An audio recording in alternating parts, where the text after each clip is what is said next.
Muy buenas noches, bienvenidos a Zona de Impacto. En esta ocasión vamos a hablar de un asunto vital para nuestras vidas, el agua. Un tema, un líquido que en la Cámara de Diputados se pretende privatizar. Bueno, no es que los diputados lo quieran hacer, es que esa es la orden del señor David Cornfield, director de la Comisión Nacional del Agua, y forma parte de todo un proyecto de nación con el cual se cerraría todo el ciclo de las grandes reformas que inició el señor Enrique Peña Nieto y que tienen que ver con las modificaciones a la Constitución, y el broche de oro es, por supuesto, entregar el agua a los privados para que puedan realizar el famoso fracking. Empezamos.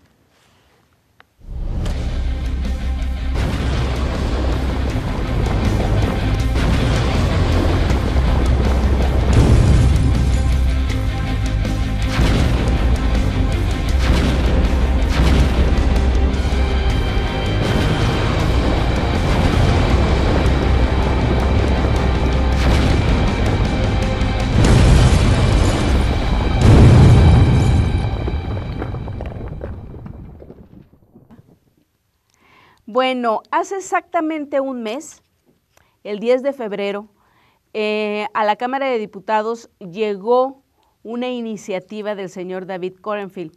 ¿Quién es este señor y qué hace? ¿A qué se dedica? Bueno, es el director de la Comisión Nacional del Agua y en sus manos está ese vital líquido para todos nosotros, el agua.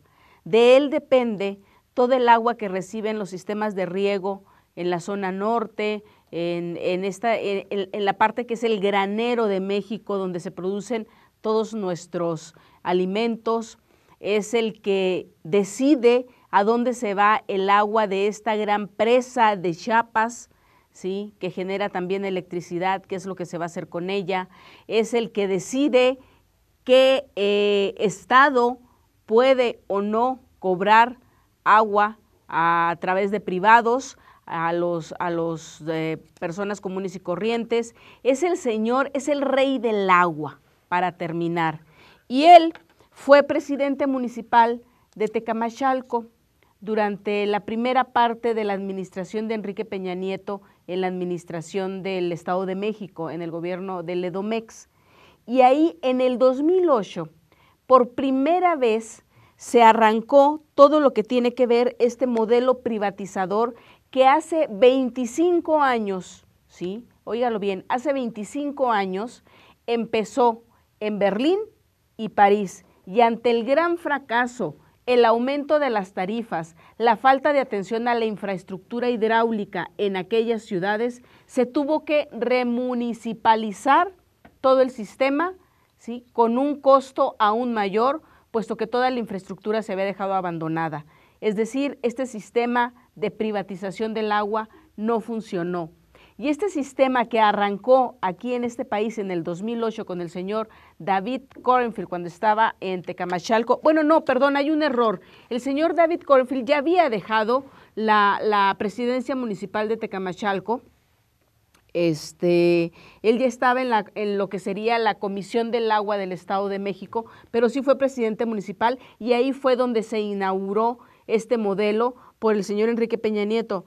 Pues bien, el día 10 de febrero, hace exactamente un mes, en la Cámara de Diputados se pretendió darle primera lectura. ¿Qué es la primera lectura?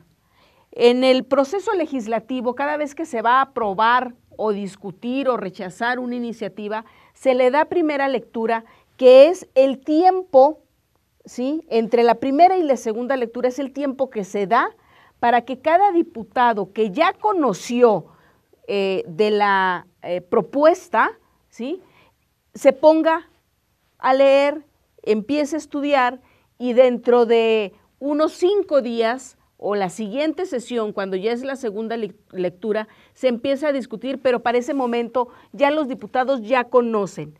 Hay un proceso previo. En las comisiones llega esta iniciativa, en este caso llegó a 2 comisiones, la del agua y la de asuntos hidráulicos, y ahí se empieza a discutir. Recuerde usted que las comisiones de la Cámara de Diputados tienen un mínimo de 30 legisladores, un máximo de 35, 38, dependiendo, como por ejemplo la Comisión de Energía es muy amplia. En este caso, la Comisión del Agua, una treintena de legisladores, recibieron esta iniciativa, ¿sí? Y ellos la tenían que haber discutido durante días, ¿sí? Después, la Comisión de Asuntos Hidráulicos, que también la recibió, también lo debió haber discutido, y luego en Comisiones Unidas, ¿sí?, establecer un dictamen. Sin embargo, aquí lo que sucedió es que llegó la iniciativa de parte del señor David Cornfield, porque según a decir de los diputados de oposición o los de izquierda, fue elaborada, fue diseñada en la Comisión Nacional del Agua esta ley. Llegó, no se distribuyó entre los diputados, ¿sí?, y se pretendía pasar el día 10 de febrero para primera lectura en la Cámara de Diputados, es decir, para el martes 10 de febrero, y el jueves estarla votando ya después de darle la segunda lectura. Esto se pudo conjurar gracias a la presencia de varios investigadores de la UNAM, de la UAM, organizaciones civiles que están aglutinadas en una agrupación cívica que se llama Agua para Todos, Agua para la Vida, ¿sí? Y ellos lograron presentar una iniciativa ciudadana. Lo que hicieron los diputados de izquierda, en este caso quien lo encabezó, fue la diputada Aleida Alavés, vicepresidenta de la mesa directiva de la Cámara de Diputados y quien forma parte del Partido de la Revolución Democrática, pero no de la corriente de Nueva Izquierda o los llamados coloquialmente chuchos. Esta corriente dentro del PRD es la más afín o la más condescendiente con el gobierno federal, y la diputada Aleida Alavés forma parte de una corriente totalmente opuesta, contestataria y muy crítica hacia todas las acciones del gobierno federal. Entonces, ella recibe la iniciativa ciudadana para hacerla suya junto con otros legisladores y presentarla. ¿Qué es lo que sucede con esto? Al dársela al vaso de estos legisladores, forzosamente las comisiones, me refiero a la de agua y asuntos hidráulicos, tienen que recibir y tienen que discutir, por lo tanto, el plazo se amplía.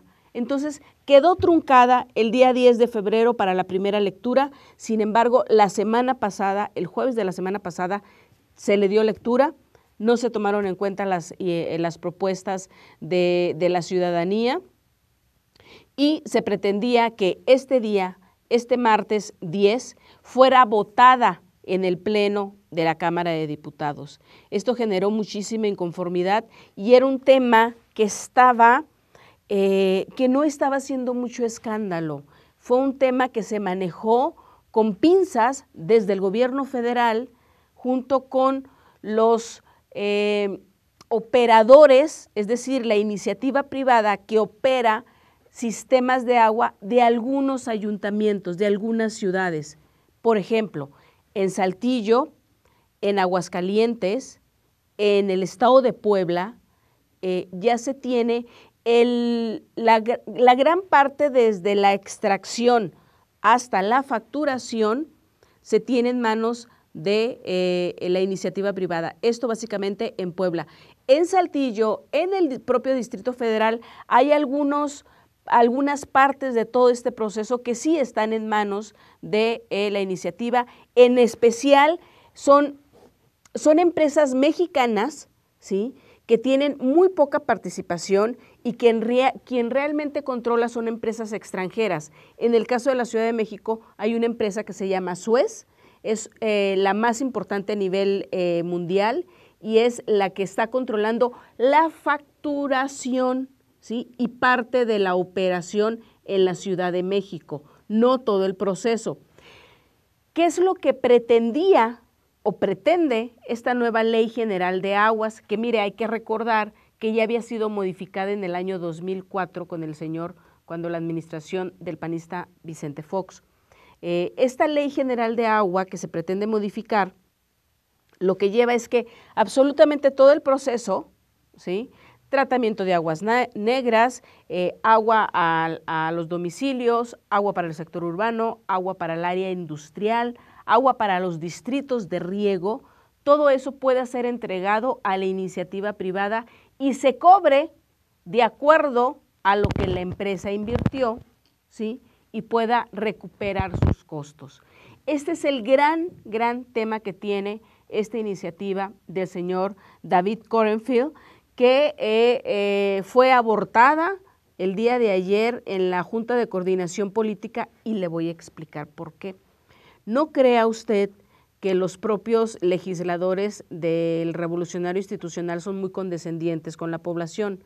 Lo que sucedió es que inicialmente, durante la primera parte de la discusión, que le digo que el 10 de febrero se quería dar primera lectura, a la fecha, una parte, un sector del PRD estaba acompañando esta discusión.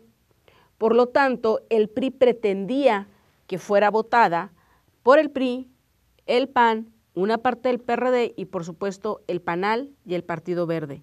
Sin embargo, ante la claridad de los organismos civiles, ¿sí?, y la alerta que pusieron sobre las implicaciones de la privatización del agua, es que el PRD en su conjunto se retiró, ¿sí? Eso iba a hacer que el PAN prácticamente la aprobara, la iniciativa, junto con el PRI solamente, lo cual le iba a restar legitimidad a esta iniciativa o a esta pretensión de privatizar el agua. De ahí que, a la par de que el PRD advierte de que no va con ellos, otra parte, otro sector, incluyendo la diputada Leida Alavés, amagaron,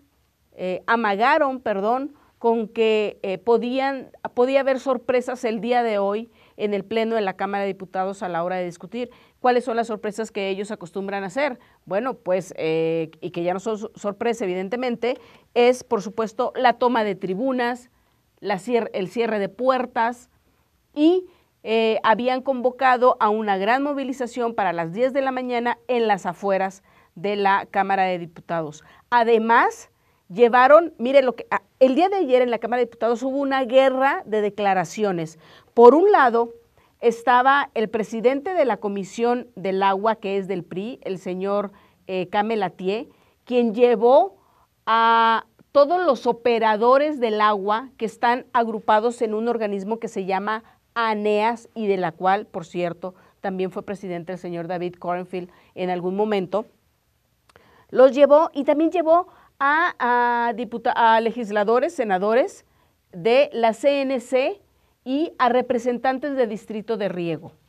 Todos estos operadores y campesinos dijeron junto con el PRI que a ellos sí se les había tomado en cuenta, que ellos estaban de acuerdo con la ley. Y del otro extremo estaba la diputada Aleida Alavés, el diputado Alejandro Camacho, el propio Alonso Raya, Socorro Ceseñas, varios diputados más, José Luis Muñoz Soria, acompañados de investigadores, de hidrólogos, ¿sí?, hidrogeólogos también, de la UNAM, de la UAM y de diversas organizaciones independientes, asociaciones civiles, quienes decían absolutamente todo lo contrario, que no se les había tomado en cuenta, que la iniciativa ciudadana que ellos habían presentado, sustentada en investigaciones científicas, no había sido avalada, no había sido tomado en cuenta por el presidente de la Comisión del Agua. Entonces fue una guerra de declaraciones que culminó con una declaración final de la Junta de Coordinación Política. De esto les continuaremos hablando en el siguiente segmento.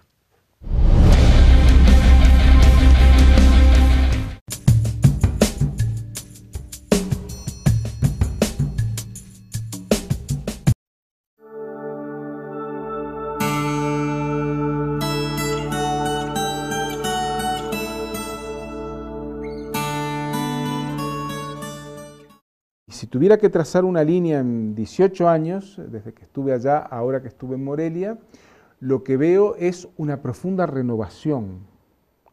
La mitad de los zapatistas tienen menos de 20 años. Y tú ves milicianos y milicianas y guardianes, teníamos un guardián, cada uno un botán, de 19, de 20 años, al lado de algunos mayores, ¿verdad? pero hay una renovación generacional. Buena parte de los que estaban allí con nosotros, el 1 de enero del 94 no habían nacido. O eran chiquititos. O eran muy chiquitos. Entonces, ¿de qué estamos hablando? De un movimiento que se está reinventando a sí mismo.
Bueno, pues ¿en qué terminó esta guerra de declaraciones? Por un lado, el PRI y sus invitados, que fueron los operadores de agua, es decir, la iniciativa privada, diciendo que la Ley General de Aguas es una maravilla, no privatiza, y del otro extremo, legisladores del PRD, acompañados de investigadores de la UNAM y la UAM, y quienes, por cierto, el día de ayer entregaron cerca de entre 5,000 y 6,000 firmas al rector José Narro de la UNAM para que haga foros. En lo que terminó este asunto, además del amago de tomar tribuna este día, fue en que el coordinador del PRI, Manlio Fabio Beltrones, decidió irse despacito, ¿sí? Y entonces salió de manera sorpresiva a anunciar que por unanimidad todos los partidos políticos representados en la Cámara de Diputados habían decidido dar más tiempo para la discusión, abrir foros y que no se dijera que se había excluido a nadie en un asunto tan importante como modificaciones a la ley del agua. Esto en paralelo con que los propios investigadores le solicitaron al rector de la UNAM que sea el conducto para organizar foros del agua. Bueno, pues se conjuró el día de ayer, pero sigue finalmente en espera esta ley. No se sabe, mire, no se fijó un tiempo prudente, y recuerde usted que este periodo legislativo termina el día 30 de abril. Por lo tanto, tenemos nada más lo que es marzo y abril para que pueda ser aprobada. Claro, también pudieran llamar a un periodo extraordinario, pero es muy difícil, puesto que ya vamos a entrar al proceso electoral de lleno, porque las elecciones van a ser el día 7 de junio. Entonces, sería muy difícil que se apruebe este cambio a la Ley General del Agua si no sucede entre marzo y abril. Y esto se dejó abierto. Seguramente el gobierno pudiera no tener prisa por una razón. Dentro de todo el proceso del cambio de la ley del agua, hay unas nuevas reglas sobre el uso del agua y que tiene que ver, es todo un apartado que habla de la, perdón, que habla de la energía. Y ahí se dan paso a paso cuáles serían los procedimientos para el fracking. ¿Qué es? Aunque nunca se le llama como tal. ¿Qué es el fracking? Recuerde usted que el fracking es el gas que está capturado, ¿sí?, dentro de una roca, y el proceso, o sea, se llama, el proceso para sacar ese gas es fracturar la piedra, por eso se le llama fracking, ¿sí? Se fractura para poder expulsar ese gas, ¿sí?, y que pueda ser después procesado y vendido a, ya sea para uso doméstico o para uso industrial. Pero para que una piedra pueda ser fracturada necesita millones de litros de agua. Agua que no hay en el norte en grandes cantidades. Y justamente es en el norte donde se supone que están los grandes yacimientos de gas en piedra. Por eso se dice, por eso la oposición habla de que esta ley de aguas, entre otras cosas, lo que pretende es facilitar el agua a los privados extranjeros que van a venir a utilizar esta medida para obtener el gas. Sin embargo, al haber en estos momentos una verdadera devaluación en este país, porque ya casi vamos a llegar a los 16 pesos, al estar cayendo el precio del petróleo, al haber una mala situación económica a nivel mundial, esto te contrae la inversión que pudiera llegar, y esto uno pudiera pensar que a eso se debe que no tengan tanta prisa.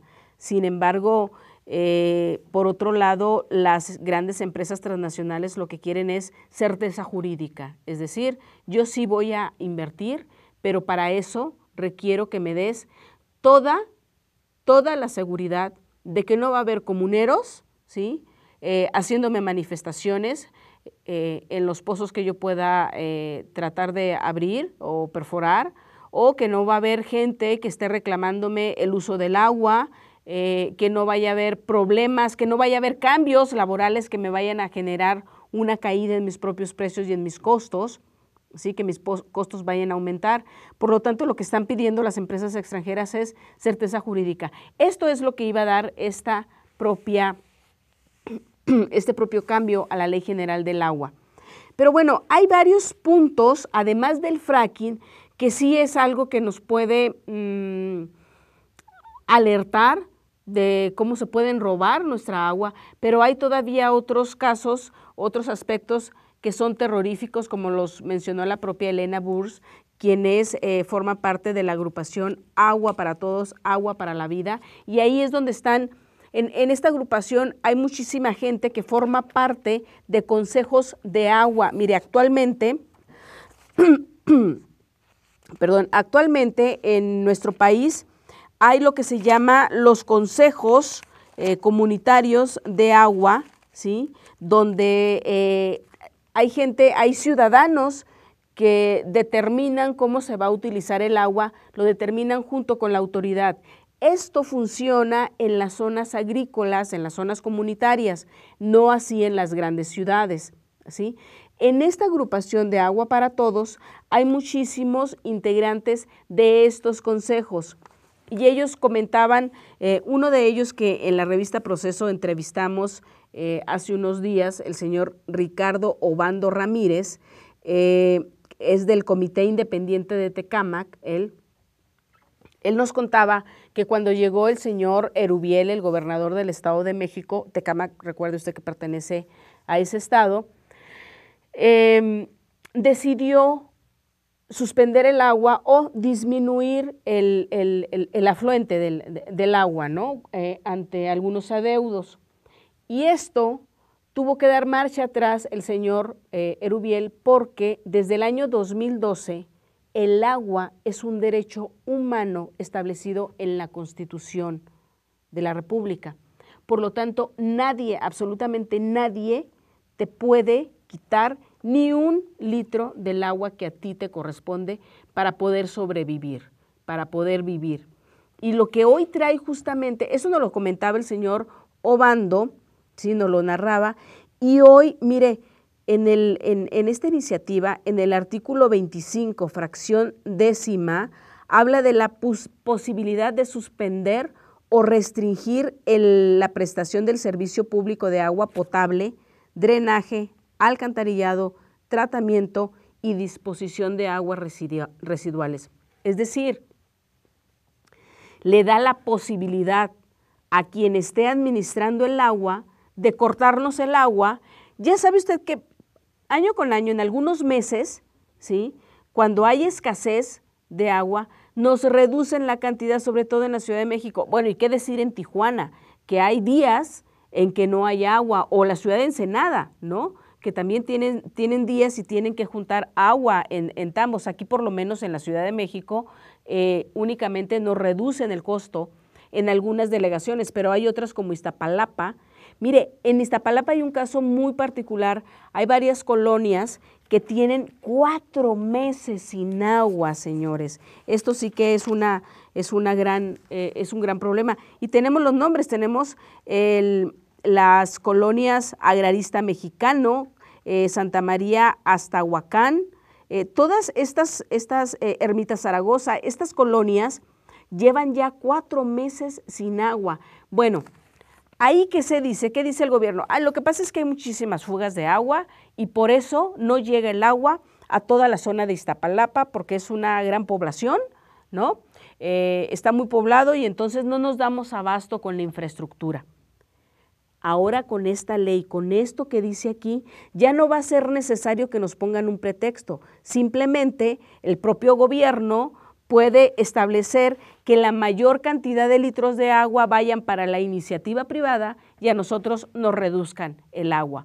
O si no, es tan amplio el abanico porque no hay una definición exacta de en qué momento se te puede reducir el agua, que esto pudiera incluir que cuando una persona no cubra la cuota, no cubra la tarifa que le cobra el ayuntamiento, entonces te corten el agua, lo cual iría en contra de la propia Constitución. Bueno, parece ser que nos vamos a un mensaje, ¿sí? Y regresamos con el tercer segmento y con un video muy simpático, pero muy ilustrativo de lo que es el agua en nuestro país. Regresamos.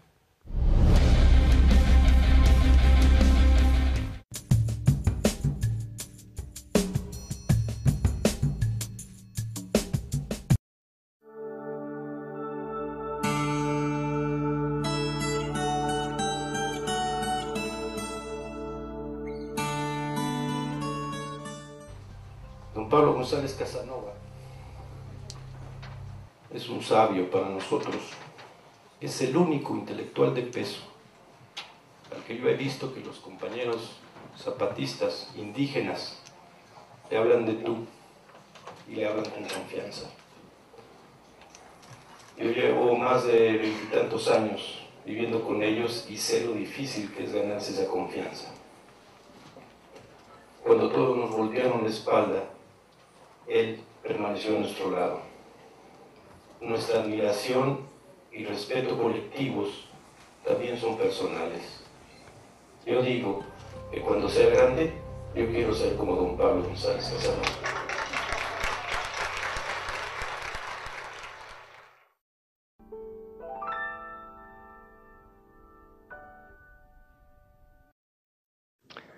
La alternativa al neoliberalismo se llama conciencia. Podeis decir, pero conciencia no es un sistema económico. No, no es un sistema económico. Conciencia no es la organización del mercado. Yo digo, tampoco lo es. No, conciencia no es eso. Y no es un régimen político nuevo. No, no es eso. No lo es. Pero es algo más que todo eso. Es la conciencia que hay que tener contra todo y contra todos los que precisamente entiendan que lo que no hay que tener es conciencia. Eso es lo que tenemos que formarnos todos los días en la reflexión, en el debate.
Otro gran problema es las tarifas.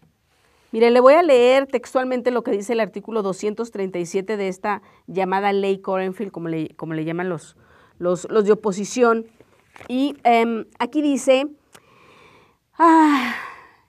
fracciones 4, 5, 6, 7.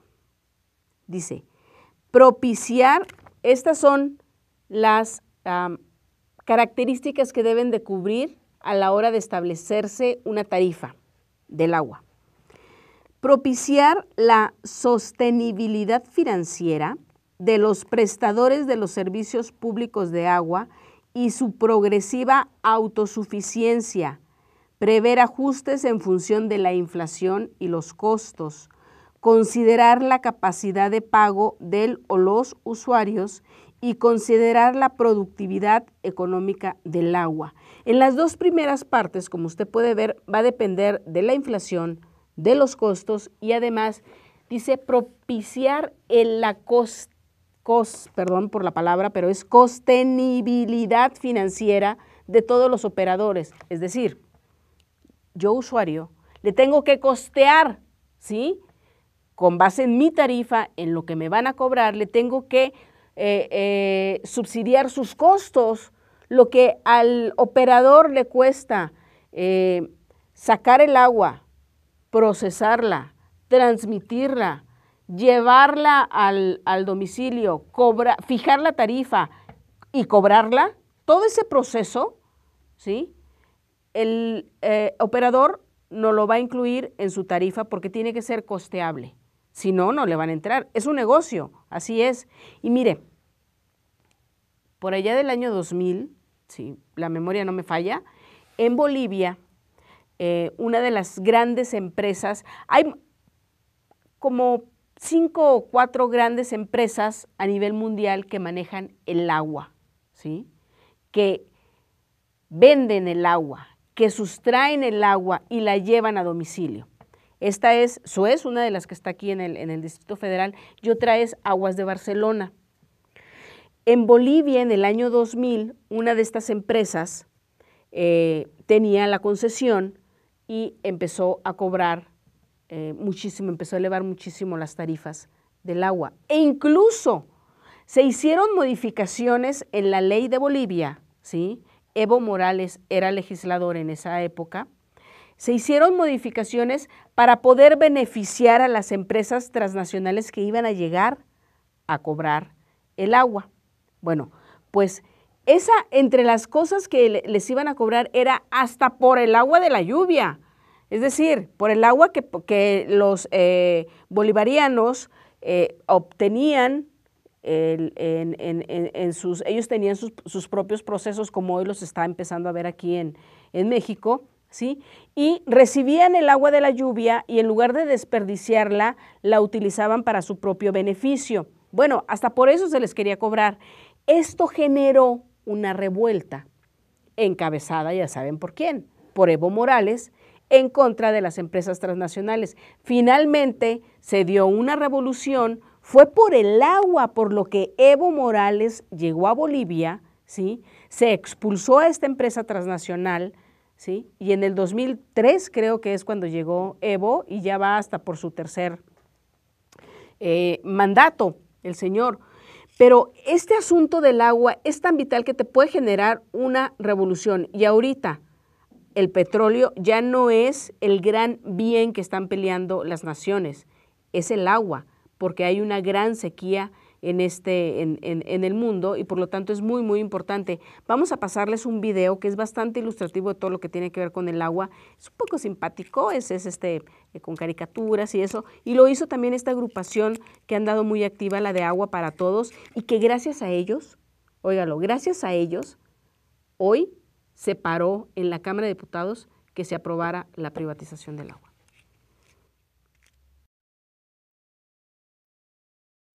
Escucha lo que acontece, que el agua nos pertenece. Soy zar del agua, zar de la privatización, de la concesión, con despojo y corrupción. Quiero perpetuarme con la ley de la Conagua, tener el poder absoluto sobre el agua. Devastando la tierra y su cultura ancestral, irrumpiendo en el curso del círculo esencial, rompiendo el equilibrio del ciclo natural, derrochando los flujos de líquido vital.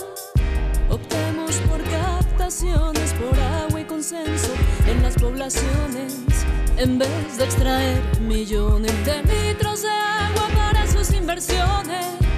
Agua del río que se va al trasvase y a tratamientos privados, cobrándonos cada fase. Grietas, hundimientos, suelos que desertifico, agua fósil de subsuelo, saco y te la aplico, con flor, plomo y arsénico, veneno para tu boca. Si no te gusta, pues tómate una coca. Mi business es vender agua potable a industriales, lucro con tarifas altas en zonas residenciales. El agua de lluvia no la puedo cobrar, la saco por mega obras que exijo excavar. Se le envío sushi slim a plantas para tratar, es un negocio redondo y por eso soy el zar. El agua es de quien la paga, pagas más venderé. En los barrios populares dando y pipas dejaré. No me rinde el plan local como el metropolitano, en que socios extranjeros me colman la mano. Con pozos ultra profundos mando algodón a los gringos del norte en eterna expansión. Fracking millones de litros y sustancias tóxicas, pasacargas natural de formaciones geológicas. Cedo el agua de los pueblos sin consultar. 1000 litros de agua con cianuro por gramo de oro a minar. Concesiono macroempresas para luz privatizada. Se corrió sin hundo campos, dejo el área devastada. Dicto a dónde ve el agua y quién lucra con ella. Quien la vende contamina, la entubo, la embotella. Las penas de nuestra madre son los arroyos y ríos. El manejo comunitario es nuestro desafío. Agradecemos la lluvia y evitamos los disturbios, pues las cuencas nos protegen de sequías y de diluvio. La propiedad del agua corresponde a la nación, de acuerdo al 27 de la Constitución, que regula en todo tiempo para el bien social el respeto a la integridad del entorno natural. El agua de la cuenca para la cuenca con agua, lucha ya que más agua que nos da visión.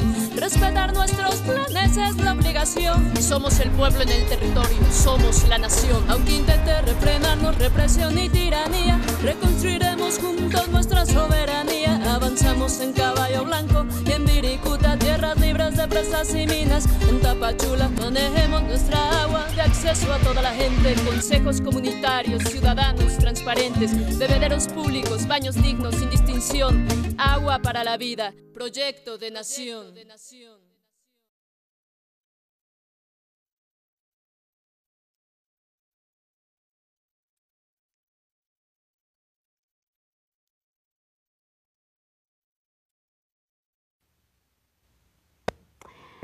Bueno, en México el 60% de los mantos acuíferos están sobreexplotados. Esto según la propia Comisión Nacional del Agua. Nos lo narraba la investigadora Elena Burns y el propio Ricardo Bando del Comité Independiente de Tecámac. Él nos explicaba que en México hay 7 cuencas de acuíferos, con mantos acuíferos, ¿sí? Y una de las más importantes es la cuenca de México, que tiene 10,000 kilómetros cuadrados. Esta cuenca agarra tanto evidentemente el Distrito Federal, Hidalgo, el Estado de México, Tlaxcala. Y también me explicaban ellos que esta cuenca ¿sí? de México, que es una de las más importantes, cuando la época prehispánica se utilizaba correctamente el agua, se distribuía correctamente, de acuerdo a nuestros antepasados, sabían el valor del agua, y cuando llegaron los españoles empezaron a meter ductos o a construir acueductos, ¿sí? Que no fueron la solución o la decisión óptima para llevar agua a todos la población que estaba creciendo, y que desde entonces, eso es lo curioso que me explicaba el señor Obando, que desde entonces se ha seguido sobreexplotando este manto, ¿sí? Esta cuenca se ha seguido sobreexplotando con el mismo sistema que implementaron los españoles y que no ha sido el correcto. De ahí que el agua no sea aprovechada como debe de ser. Hay una parte en la propia ley que habla del uso del agua pluvial. No te establece tal cual que el agua de la lluvia, que proviene de la lluvia, sea decidido su destino por parte de los operadores o del gobierno o la Comisión Nacional del Agua, pero sí te habla del aprovechamiento del agua pluvial. Actualmente en México hay algunos edificios, yo recuerdo, por ejemplo, ahorita uno aquí en la Ciudad de México, donde está el Hospital 20 de Noviembre, hace no mucho tiempo le hicieron unos aditamentos en el techo, ¿sí? Con unas inclinaciones de una estructura inclinada que se encuentra, y me estaban diciendo que eso era para aprovechar justamente el agua de la lluvia. Aquí en la Ciudad de México caen grandes cantidades de agua en épocas, e incluso ya con el cambio climático, ¿sí? Que estamos teniendo, se han incrementado los torrentes de agua y caen tales niveles que se generan unos encharcamientos, inundaciones, y hay gente que pierde todo su patrimonio. Bueno, tanto el aprovechamiento de esa agua, si se atendiera lo que dicen las asociaciones civiles, ¿sí? O los investigadores de la UNAM o de la UAM, esa agua pudiera ser mejor aprovechada, no se desperdiciaría. Pero además, estos grandes problemas que hay actualmente con los alcantarillados que se desbordan, o con precisamente el bordo Xochiaca, aquí o la parte donde colinda el Estado de México con el Distrito Federal, que siempre hay desbordamientos de aguas negras, ¿sí? Porque es tal la cantidad del agua de lluvia que termina desbordando las propias aguas negras que hay. Si esta ley se llega a aprobar tal cual, los operadores de esas aguas negras, ¿sí? Te van a cobrar a ti, usuario, o a ti que vives en esa zona, ¿sí? Por recoger toda esa porquería que tiene la obligación el Estado. Es decir, que hay en el fondo de esta ley que el Estado se está desentendiendo de una de sus principales obligaciones. El agua es un derecho humano, ¿sí?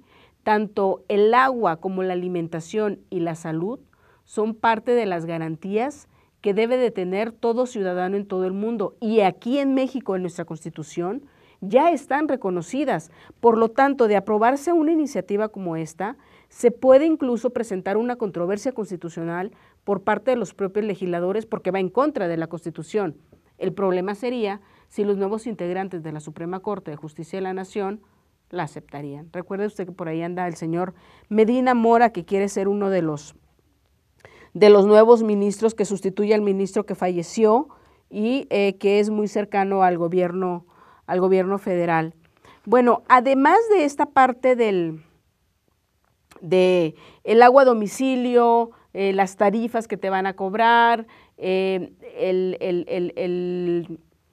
todo el sistema privado que puede haber, está la parte de los famosos trasvases.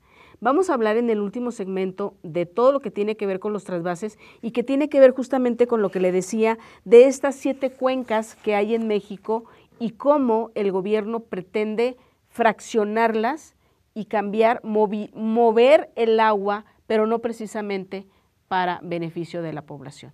Regresamos.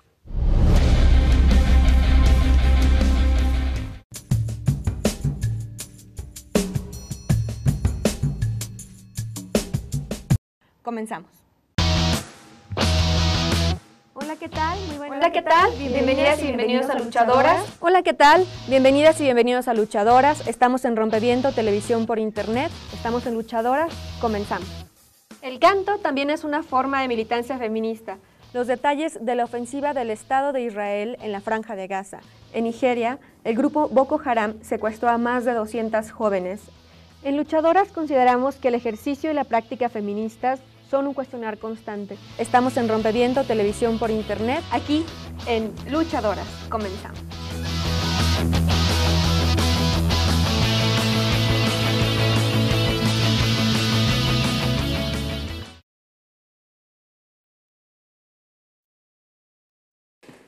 Y una cosa más que les quiero decir antes de empezar es, yo tengo como dos categorías de actores. El actor, que yo llamo actor, y el actor creativo o actor artista. No estoy poniendo uno por encima del otro, diciendo que uno es mejor y el otro es peor, otro es mejor y el otro es mejor. No, eso no es. Son categorías diferentes de actores. ¿A quién prefiero yo? A los creativos. ¿Cuál es la diferencia? El actor en general está siempre bien, está siempre correcto, cumple. Tiene más trabajo muchas veces que el actor creativo, porque es más fácil de acomodarlo. ¿Sí? El actor creativo es el actor más innovador,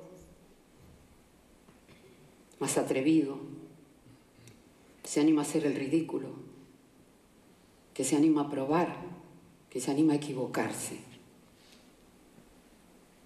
¿Quién tiene más satisfacciones como artista? Según yo creo, el creativo. El actor que sale del área de comodidad, en la vida y en el teatro, que la verdad que es lo mismo. Todos vivimos en un área llamada de comodidad. Y es cómoda porque la conocemos. Conocemos sus bordes, sus límites, su espacio, su forma, la conocemos. Pero los humanos somos curiosos y nos gusta saber qué hay más allá del límite. Entonces vamos y miramos. Y nos asusta muchísimo lo que vemos. Y volvemos corriendo al centro. Pero ya vimos algo ahí. Así que iremos muchas veces más a asomarnos allí. Y volveremos, iremos y volveremos. Y un día, porque es inevitable, un día saltaremos fuera del círculo.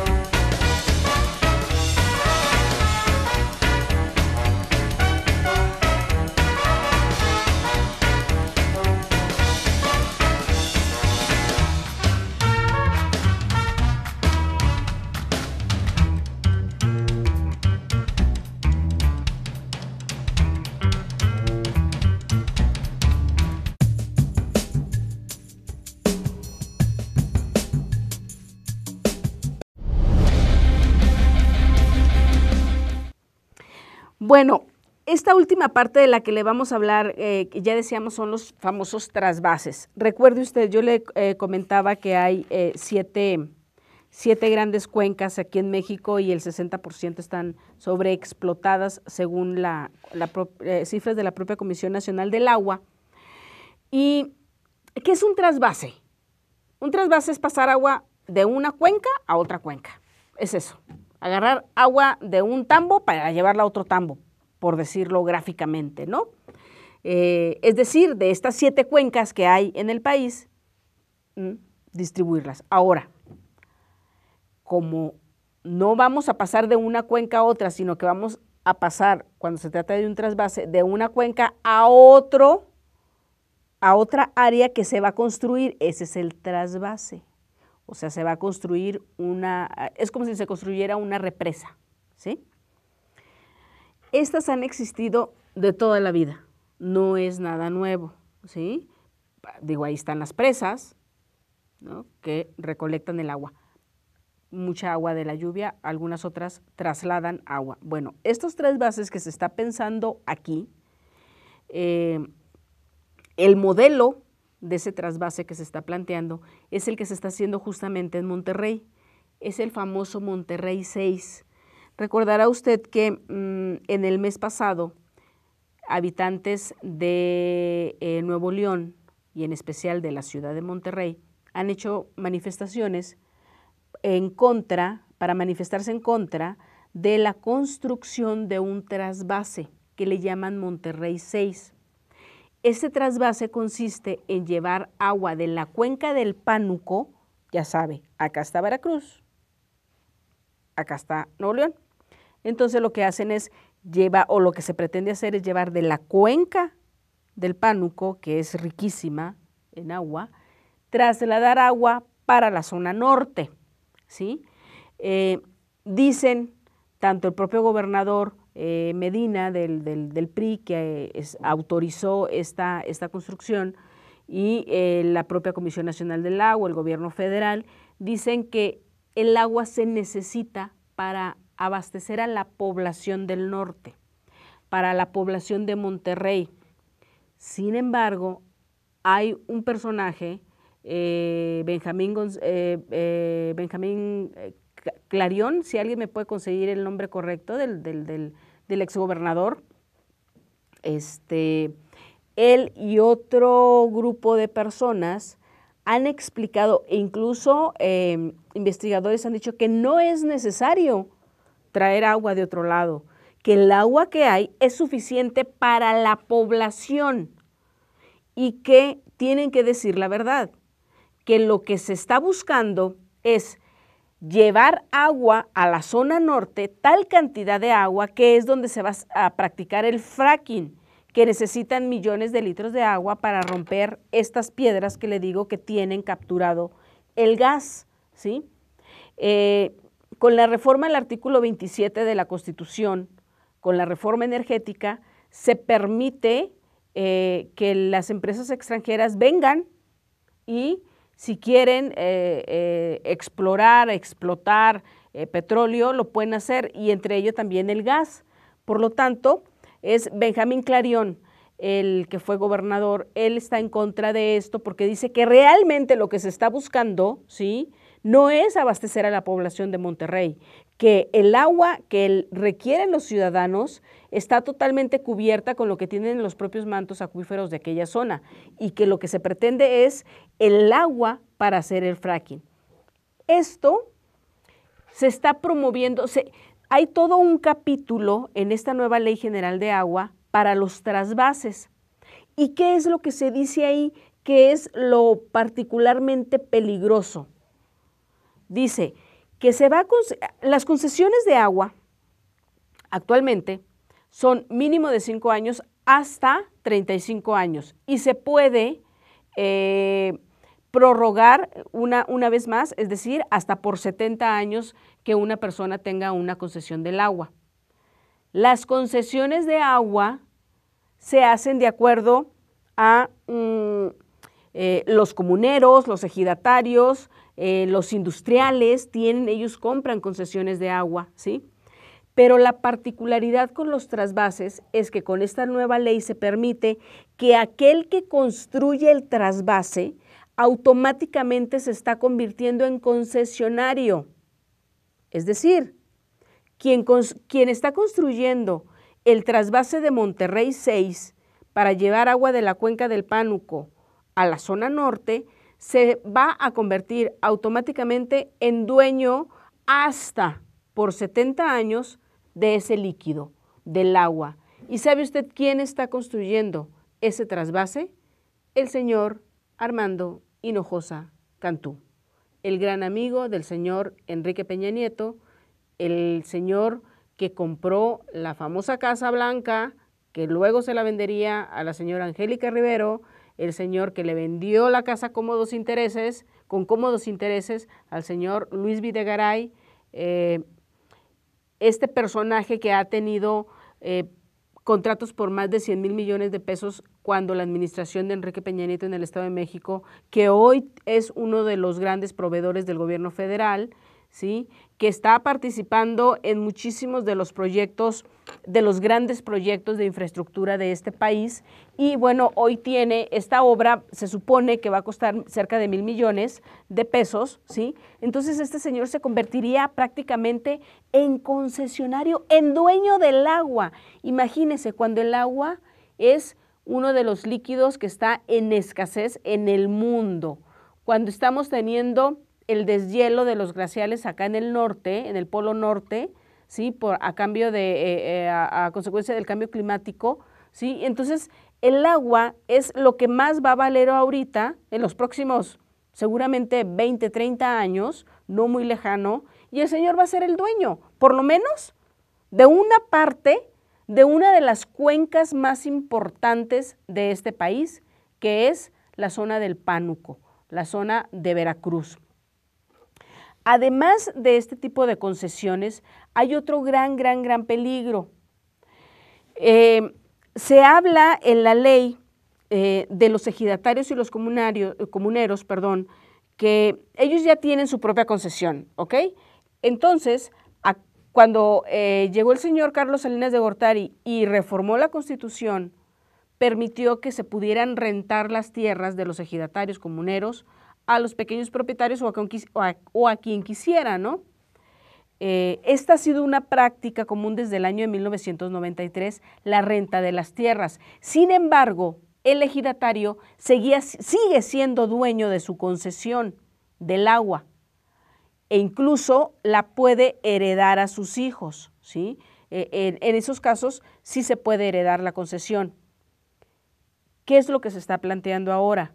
Que cuando el ejidatario rente su tierra, automáticamente pierde su concesión. ¿Y quién cree que se queda con ella? Pues el que le está rentando la tierra, ¿sí? Es decir, la iniciativa privada. Decía Elena Burns en la entrevista que nos dio la revista Proceso, la gente, los grandes agricultores o incluso hasta el propio narcotráfico, esto no lo dice ella, lo digo yo, no van detrás de la tierra, no les interesa la renta de la tierra, les interesa quedarse con la concesión del agua, porque eso es lo que va a tener el gran valor en los próximos años. Por eso es tan peligrosa esta ley. El día de ayer que estuvieron los representantes de los distritos de riego, decían que a ellos sí se les escuchó. Los de la CNC alegaban en una conferencia de prensa que se había logrado modificar esto. Sin embargo, hasta la fecha, lo que existe en la Gaceta parlamentaria, esto no está cambiado, sí se pierde una concesión. Y ya para terminar, hay otra parte muy importante en cuanto a las concesiones.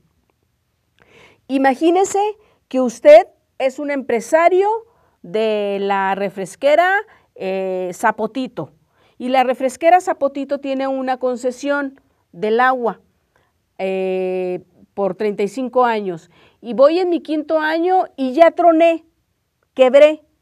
Yo voy a poder vender mi concesión a la otra empresa, llámese esta gran empresa Pepsi, Coca-Cola, le voy a poder vender, y entonces va a haber un momento en que esas grandes concesiones van a estar en unas cuantas manos y van a tener los grandes litros de agua. Y mire, qué decir que ya no alcanzamos a entrar a todas esas concesiones que fueron cerca de 30 que el gobierno de Vicente Fox dio a las grandes refresqueras. Por supuesto, quienes le financiaron parte de su campaña presidencial, entre ellos la señora Guillermo Prieto, que es dueña de la concesión de Coca-Cola en Cuernavaca y dueña de la concesión del agua.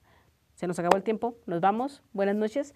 Espero que hayan disfrutado del programa y que la hayan entendido, porque sí es un tema un poco complicado, pero vital para todos nosotros. Hasta la próxima.